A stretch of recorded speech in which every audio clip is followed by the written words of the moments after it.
कितनी प्रतीक्षा के बाद अब जाकर आपसे भेंट हुई है।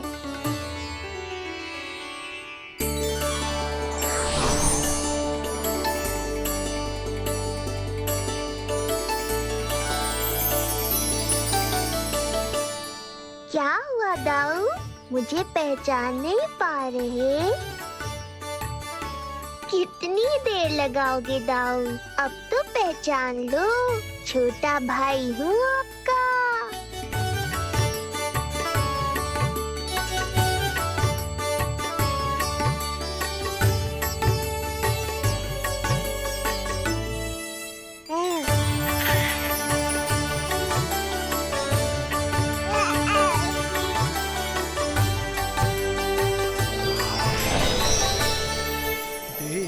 प्रभु को भक्त शेष की आंखें है भर आई, भावुक हरि भी निहारे की अब मिलन की बेल आई।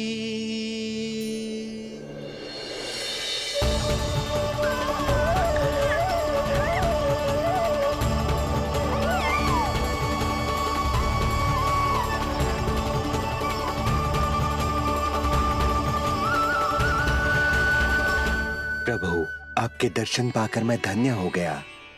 प्रभु नहीं, छोटा भाई पुकारो शेष। ये कैसे संभव है? आप नारायण हैं, मेरे प्रभु। ये जानते हुए भी मैं आपसे बड़ा कैसे बन सकता हूँ? हर दुविधा की तरह इसका भी समाधान है शेष। अब तो हम एक दूसरे से मिल भी चुके हैं। पृथ्वी पर हमारा सूत्र जुड़ चुका है, इसलिए समय के साथ तुम ये भूल जाओगे कि तुम्हारा ये भाई मेरा ही अवतार है। ये क्या कह रहे हैं प्रभु? वही जो आवश्यक है, नहीं तो तुम नीलमणि के बड़े भाई होने का कर्तव्य कैसे निभाओगे? कैसे डांटोगे मुझे? और बड़े होने के नाते मुझ पर अधिकार कैसे दिखाओगे? पर प्रभु, पर किंतु परंतु ये सब भूल जाओ शेष। आज से इसी क्षण से मैं हूं तुम्हारा छोटा भाई और तुम मेरे ताऊ। मैं हूं तुम्हारा छोटा भाई और तुम मेरे ताऊ। नारायण नारायण दाऊ। दोनों इतने सुंदर लग रहे हैं, मेरी तो दृष्टि भी ना हट रही इससे। कहीं मेरी ही दृष्टि ना लग जाए नहीं। ये तो प्रतिदिन की कथा है दाऊ। हे नारायण, मेरे कानों से तो अभी से रक्त निकलने लगा। आदत डाल लो दाऊ, अब तो सहना ही पड़ेगा। वो देख रहे हो, सुलक्षणा चाची सबसे अधिक चतुर यही है। केवल अधिक चतुर ही नहीं नीलमणि, बहुत अधिक सयानी भी है ये। बिल्कुल सही पहचाना दाऊ, पर आप चिंता मत करो, मैं हूँ ना, मैं संभाल लूंगा इन सबको।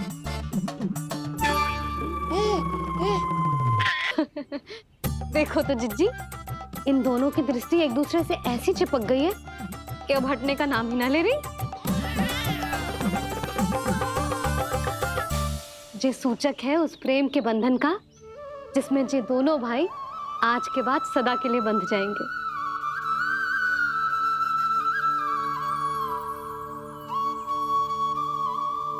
मुझसे भूल हो गई यशोदा, मैंने इन दोनों को पहले ही मिलवा देना चाहिए था।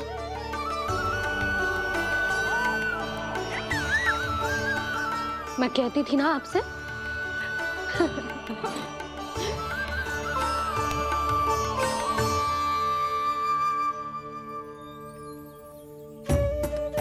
आई मैं।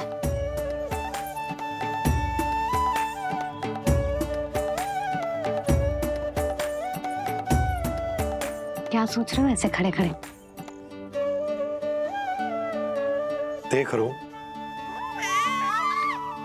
दोनों भाइयों का ये मिलन किसी त्योहार से कम थोड़ी ना। सही कहा था तुमने।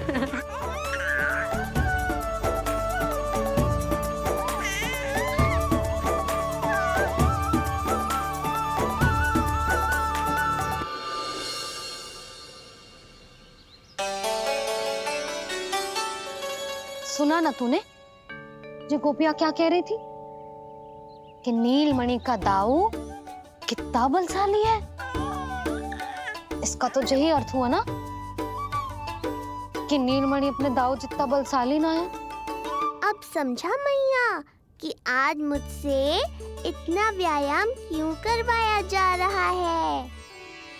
पर मुझे पता है मेरा नीलमणि सबसे अधिक बलशाली है। हाँ। उज्जवल ने कही थी ना, नीलमणि ने यूं उड़ा दिया था काले कौवे को मथुरा की ओर। और उज्जवल ने तो ये भी कही थी कि नीलमणि ने अपने पांव से सकट पे प्रहार भी किया था। कैसे किया था प्रहार? ऐसे किया था। लग गई मैया को। कैसे किया था? फिर से बता कैसे किया था?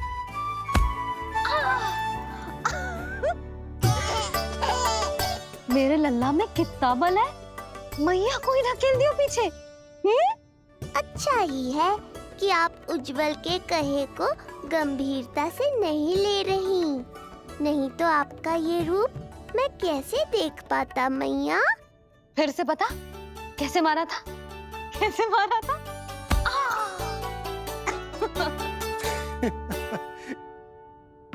लल्ला तू बड़े के जैसे कब से हंसने लगो?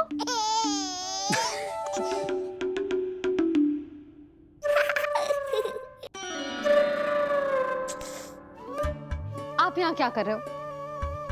छुप छुप के मैया और लल्ला को खेलते हुए देखने के अतिरिक्त और कोई कार्य ना है आपके पास? कार्य तो है, पर यह अधिकार भी है कि मैं अपनी बड़ी सी पत्नी को अपने छोटे से लल्ला के साथ छोटे बालकों की तरह व्यवहार करते हुए देखूं। अब देख लियो ना, अब जाओ अपना कार्य करो। कार्य तो कर लूंगा, परंतु मेरा पेट मुझसे कह रहा है कि इसे भूख लगी। भूख लग गई? भोजन का समय होगा। अभी लगाती हूँ भोजन।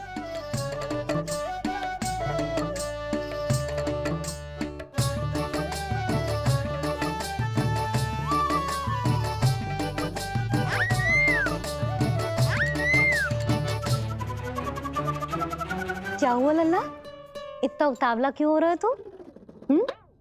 तुझे भी भूख लगी आई है क्या? सच्ची में भूख लगी आई है कि मंद मंद मुस्कुरा के मैया को बांधना चाहता है? तनिक रुक जा, तेरे बाबा को भोजन परोस के यूं गई और यूं आई। मेरा अच्छा लल्ला। आई।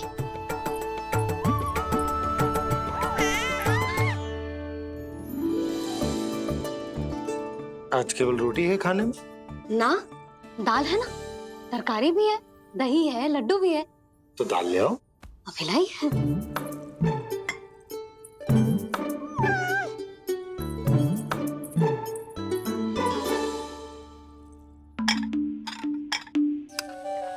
अवश्य भूख ही लगी होगी उसे। यशोदा, दही नहीं दाल। क्षमा करना, भूल हो गई।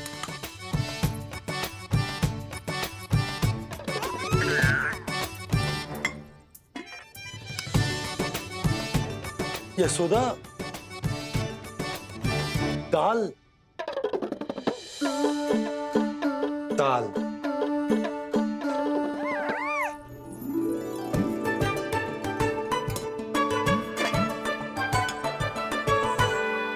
अब ऐसे क्या देख रहे हो? बोला ना भूल हो गई। सब मिला के खा लो, पेट में तो मिलना ही है। थोड़े चावल मिलेंगे? हाँ मिलेंगे, अवश्य मिलेंगे।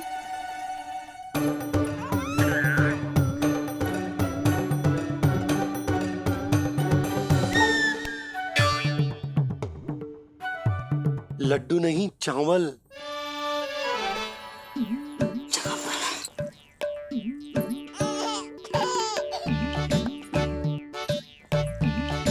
हंस क्या रहे हो जी?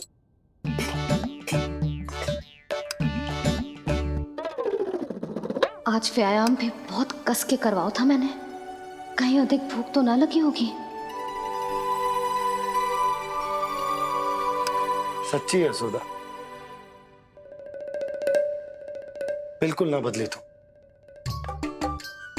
पहले रामू की चिंता में व्याकुल रहती थी और अब हम नीलमणि में तुम्हारा मन लगा रहता।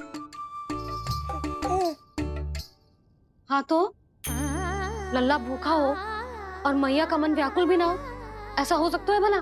फिर तो दूध पिला दो ना उसको। जाऊं? शीघ्र जाओ। किंतु आप तो खा रहे हो ना पतिदेव। वही तो यशोदा, मैं खा रहा हूं, किंतु वो भूखो है। जाओ। ठीक है। यहाँ थी तो लल्ला की भूख के लिए चिंतित थी, अब वहां जाएगी तो पक्का मेरे भोजन के बारे में चिंता करेगी। कहीं आधी ही भूख में ना उठ जाए तेरे बाबा, उन्हें कुछ और चाहिए होगा तो? सही कहा था बाबा ने, वहाँ मेरी चिंता थी, यहाँ बाबा की चिंता है। सच्ची मैया, अनोखी हो आप। अरे इतने से पेट भर गया तेरा? ना, ये वाली मुस्कुराहट तो मत ही दिखा मुझे। इतनी शीघ्र तेरा पेट भर ही ना सकता। मैया जानती है अपने लल्ला की भूख।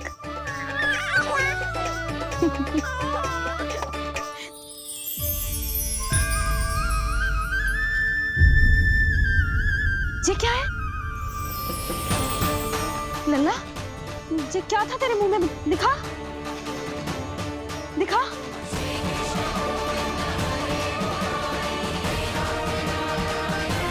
मैया को सब पता है, इतनी जल्दी तेरा पेट भर ही ना सकता।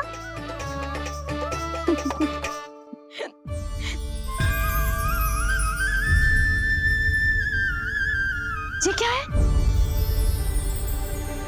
लल्ला? ये क्या था तेरे मुंह में? दिखा। ओहो, मैं तो भूल ही गया था कि मेरे भीतर ही तो सारी सृष्टि समाई हुई है। मैया ने उसकी झलक देख ली, अब क्या होगा? क्या हुआ यशोदा? सुनो जी, जी हमारे लल्ला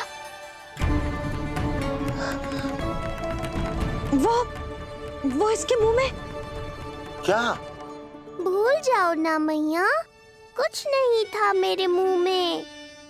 लल्ला मुंह खोल के बाबा को दिखा। अरे क्या देख रही है उसके मुंह में? अवश्य ही मेरा दृष्टि भ्रम होगा, किंतु ऐसा भ्रम। अरे बताओ ना यशोदा, या फिर मुहूर्त शीघ्र ना बताने की बात का प्रतिशोध ले रही हो तुम? ना ना, ऐसी बात ना है। तो फिर बताओ ना, क्या बात है? हा? मैंने लल्ला के मुंह में कुछ देखो। क्या देखो? अब फंस गया मैं। मैया बाबा को सब कुछ बता देंगी और राय का पहाड़ बन जाएगा। फिर कैसे संभालूंगा इन दोनों को? ऐसे लगो जैसे जैसे जैसे पूरा का पूरा ब्रह्मांड। ब्रह्मांड लल्ला के मुंह में। अच्छा, तुम मेरा मुंह देखो। हाँ।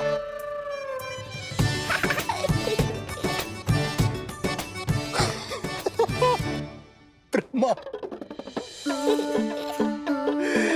यशोदा, मुझे पता था आप मेरा उपहास उड़ाओगे। अरे नहीं नहीं नहीं, तुम देखो तो सही।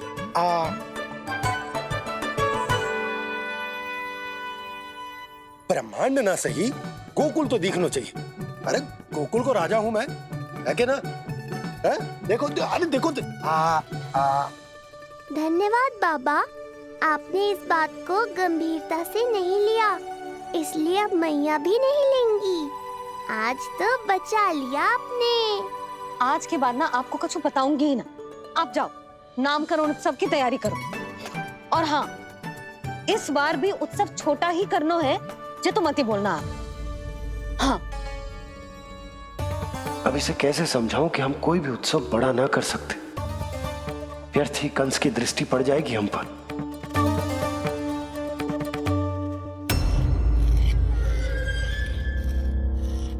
लगता है आपके सैनिक और तलवार दोनों की धार कुंद पड़ गई है महाराज। महाराज, मुझे भय था कि कहीं ऋषि गर्ग मुझे श्राप ना दे दे।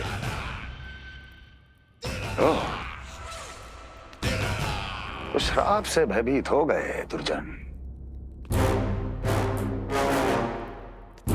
किंतु कंस तो कोई श्राप नहीं देता, सीधा मृत्यु देता है।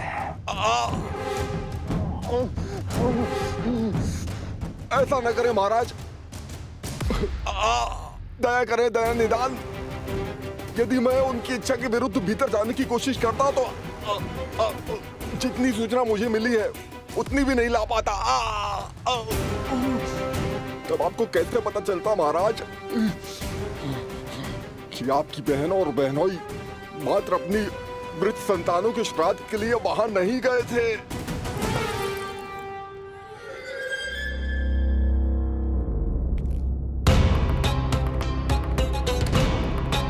आगे बोलो। पूरी तरह तो नहीं सुन पाया महाराज, किंतु मैंने स्वयं अपने नेत्रों से देखा है महाराज। राजकुमारी देवकी ने ऋषि गर्ग के हाथ में कुछ दिया था। ये सत्य है महाराज, और ऋषि गर्ग ने उन दोनों को वचन भी दिया था। सही समय की प्रतीक्षा कीजिए राजन, आपके दोनों कार्य पूर्ण होंगे। महाराज, मैं आपका सबसे विश्वसनीय सेवक हूं। आपके हर आदेश का पालन करना मेरा अधिकार है, और मैंने अपने अधिकारों का पालन किया भी है महाराज। किंतु फिर भी यदि मेरी ओर से कोई भूल हुई हो, मुझे क्षमा करे दया निदान, मुझे क्षमा करे। इसका अर्थ है कि उत्कच सही कह रहा था। वो दोनों अवश्य ही कोई ना कोई षड्यंत्र रच रहे हैं मेरे विरुद्ध। समय आ गया है, अब मुझे किसी ऐसे की खोज करनी होगी जो उतना ही शक्तिशाली हो जितने की मेरी ये तलवार।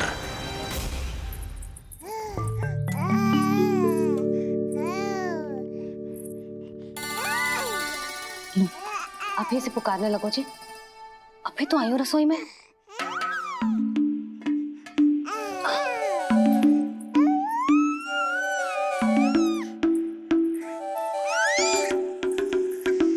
शीघ्र ही तुझे भी अपने बाबा का हाथ बटाना पड़ेगा, समझ रहे हो ना?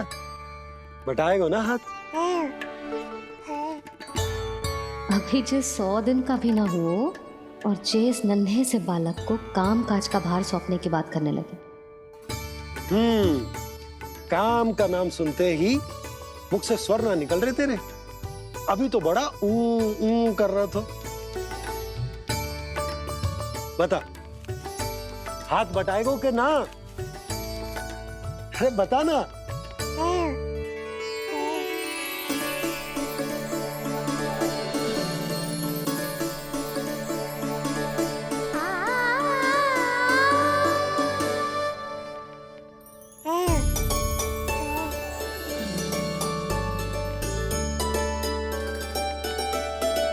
कल तू पूरा 100 दिन को हो जाएगा लल्ला। पंडित जी आएंगे, तुझे नया नाम मिलेगा। देखो तो मन में तो इनके भी कितना उत्साह भरो है, बस दृष्टि में मैं ही आती हूँ। और कल तुझे वो नाम मिलेगा लल्ला जिससे पूरा संसार तुझे पहचानेगा।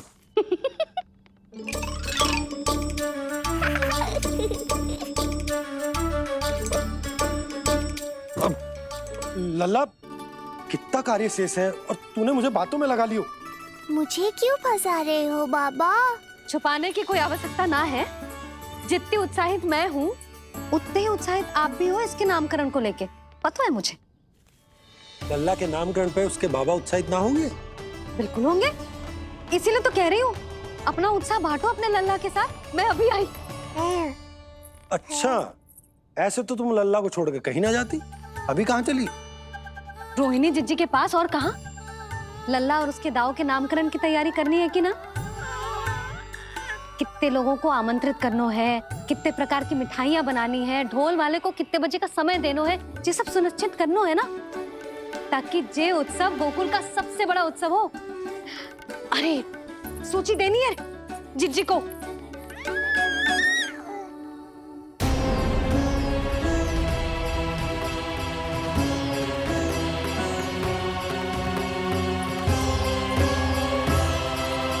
सबकी कोई आवश्यकता ना है। आवश्यकता ना है मतलब? कहना क्या चाहते हो आप? मैं ये कहना चाहता हूँ कि यशोदा, सत्य तो ये है कि हमें दुख में ना अत्यधिक दुखी होना चाहिए और ना सुख में अत्यधिक उत्साहित। प्रसन्नता कितनी भी क्यों ना, हमें उत्सव संयम से ही मनाना चाहिए। इतने वर्ष संयम ही तो रखा था ना नंद जी। जे समय संयम का ना आनंद से बावले हो जाने का है।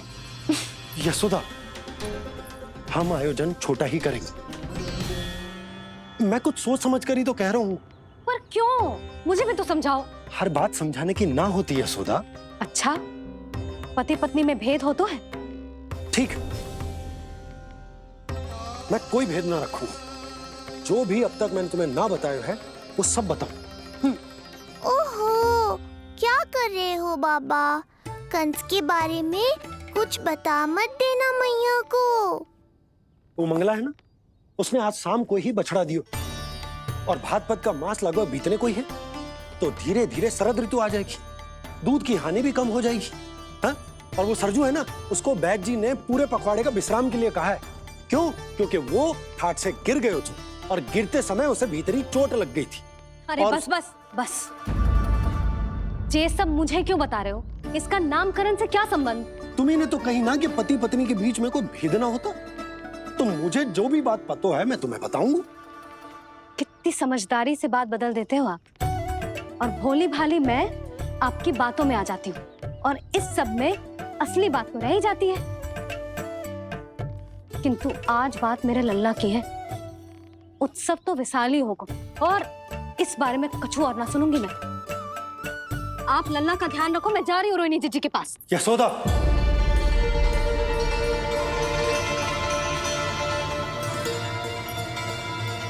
बात केवल सुनने की ही ना होती, उसे समझना भी पड़ता है।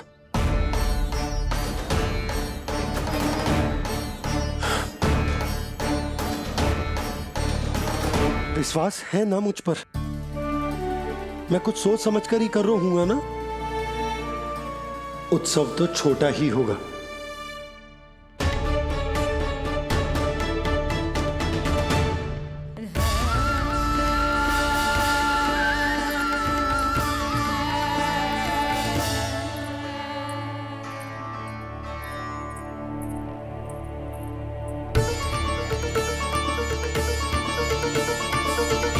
क्षमा करना लल्ला, तेरी मैया को डांटना पड़ गया। आपको मेरी सुरक्षा की चिंता है बाबा, समझता हूँ मैं, इसलिए आपने ये निर्णय लिया है। समझ में नहीं आता, कब कौन सा निर्णय क्यों लेते हैं आप? यदि कंस को समझना इतना आसान होता तो कंस नहीं होता। ये नया सिंहासन उसके लिए है जो मेरा विश्वास पात्र बनेगा। मेरे दाहिने हाथ की तरह मेरे मन के सबसे निकट होगा वो। मंत्री परिषद में विशेष स्थान की प्राप्ति होगी। मेरे बाद पूरे राज्य के लिए उसी का वचन होगा। शासन। किंतु ये अधिकार केवल उसे प्राप्त होगा जो मेरी परीक्षा में उत्तीर्ण होगा। मेरा सबसे महत्वपूर्ण कार्य करेगा वो। इसलिए जाओ, कह दो सभी बाहुबलियों को, महाबलियों को, दैत्यों को, दानवों को, प्रेतों को, पिशाचों को, सभी को यह सूचना दे दो ना ना ना ना, सूचना नहीं, चुनौती दो कि यदि साहस है तो आए, मेरी परीक्षा में उत्तीर्ण हो और इस सिंहासन पर बैठने का अधिकार प्राप्त कर ले। जाओ। और हां, ये अवश्य कहना कि केवल वही आए जिनके हृदय में साहस का ज्वालामुखी धधकता हो, जिनकी तलवारें पर्वतों का सीना चीरने को व्याकुल हो, जिनकी संकल्प शक्ति इतनी दृढ़ हो कि मृत्यु से टक्कर ले लें। कायर नहीं चाहिए मुझे। जाओ। महाराज, आप जिसे भी ये विशेष पद देंगे, भविष्य में यदि वही हमारे शीश पर बैठ गया तो क्या करेंगे आप? पहले ऐसा कोई योद्धा सामने तो आए अस्ति, जो उस विष्णु के अवतार का संहार कर सके।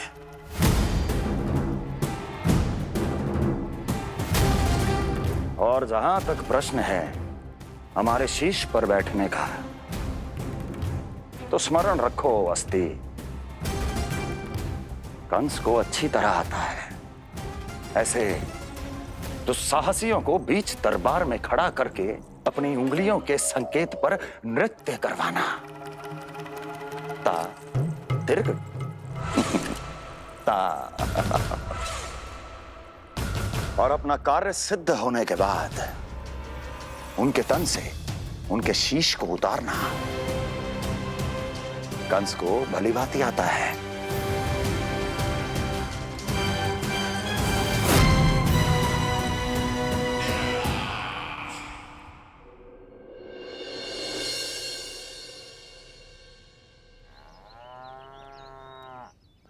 पूरे 100 दिन का होगा हुआ तो लल्ला, कम से कम 100 व्यक्ति तो आने चाहिए थे ना तेरे और तेरे दाऊ के नामकरण में। हाँ, अब तुम मुस्कुरा क्या रहो है? तू ही बता, जे भवन देख के लग रहा है कि यहाँ कोई उत्सव है? बिना अतिथियों के कैसा उत्सव और कैसा आनंद, तू ही बता। और मैं करूं भी तो क्या? पता है लल्ला, मुझे तो लग रहा है तेरे बाबा ना कंजूस होगा है। नहीं तो भला और क्या समस्या हो सकती है उन्हें बड़े आयोजन से? अरे गोकुल के राजा का लल्ला है तू, राजकुमार। यदि तेरा आयोजन बड़ा ना होगो तो भला किसका होगो?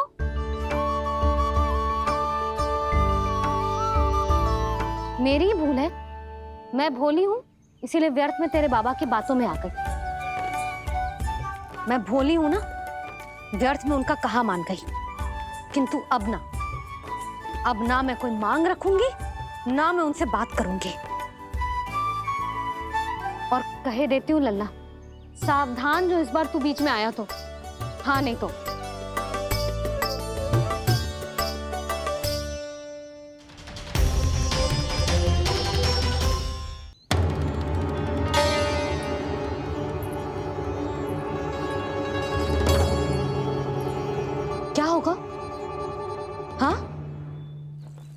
सब ठीक तो है ना? आप इतनी चिंता में क्यों हो जी? कोई बुरी सूचना तो ना मिली? अब जे मत ही कहना कि जे भी मुझसे छुपाना पड़ेगा। जो भी है मुझे बताओ। पंडित सदानंद जी महाराज वो नामकरण के लिए ना आ सके। उनकी बिटिया के पांव भारी, उसे लिवाने वो समझाने गए। ये तो शुभ समाचार है।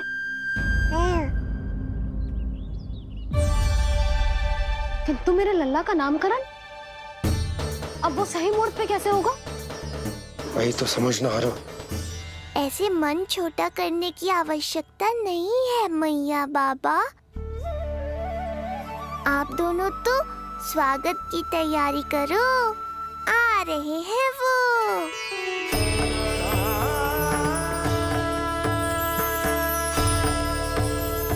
लो, आ गए वो जिनकी मुझे प्रतीक्षा थी। आप दोनों व्यर्थ ही चिंता कर रहे थे।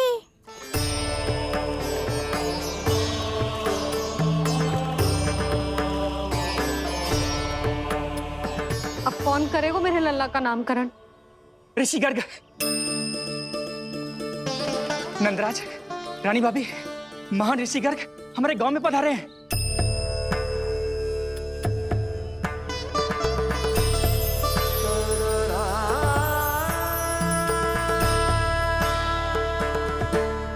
ऋषि गर्ग गोकुल में? हाँ नंदराज, और कह रहे थे उन्हें यादव राज वासुदेव जी ने भेजो है रानी जी के पास। अरे तो तुम लोग खड़े खड़े क्या देख रहे हो? जाओ उनके सत्कार की तैयारी करो।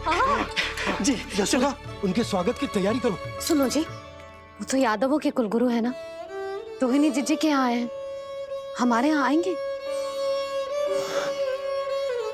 आप देखती जाओ मैया, वो सीधे हमारे घर ही आएंगे।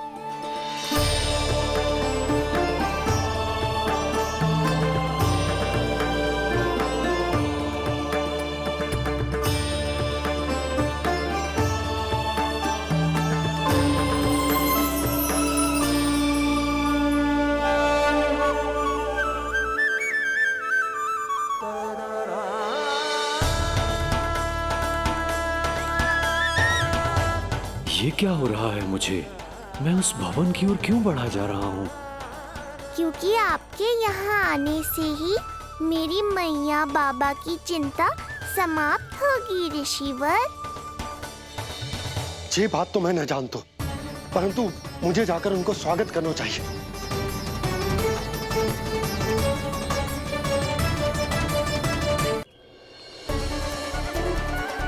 गुरुदेव, कल्याण हो। भगवान श्री नारायण के महान भक्त आज हमारे गांव में पधारे। हमारा जीवन सफल है गया आज। वो भवन आपका है नंदराज? आपके शुभ चरण पड़ेंगे तो हमारा जय भवन पवित्र हो जाएगा। इतने बड़ी ऋषि अगर हमारे घर पधारेंगे तो हमारे तो भाग्य ही संवर जाएंगे।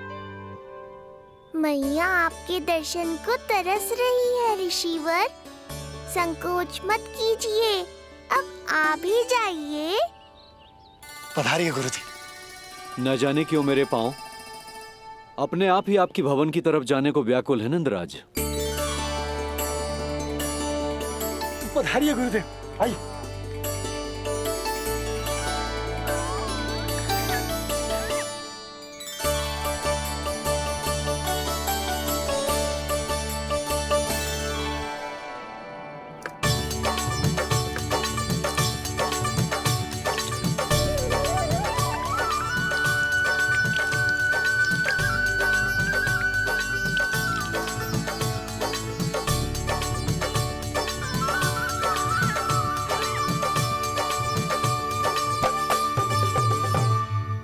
कल्याण हो। पधारिए।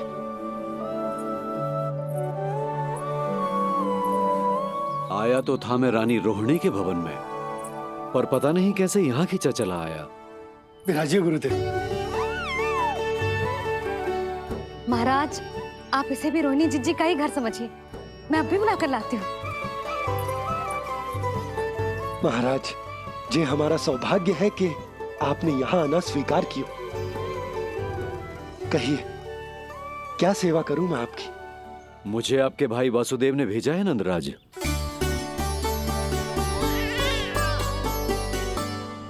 प्रणाम गुरुदेव। स्वामी जी ने आपसे इतनी दूर आने का आग्रह किया है, अवश्य ही कोई बड़ा कारण होगा। कारण तो है, आपके पुत्र का नामकरण करने आया हूं मैं यहाँ।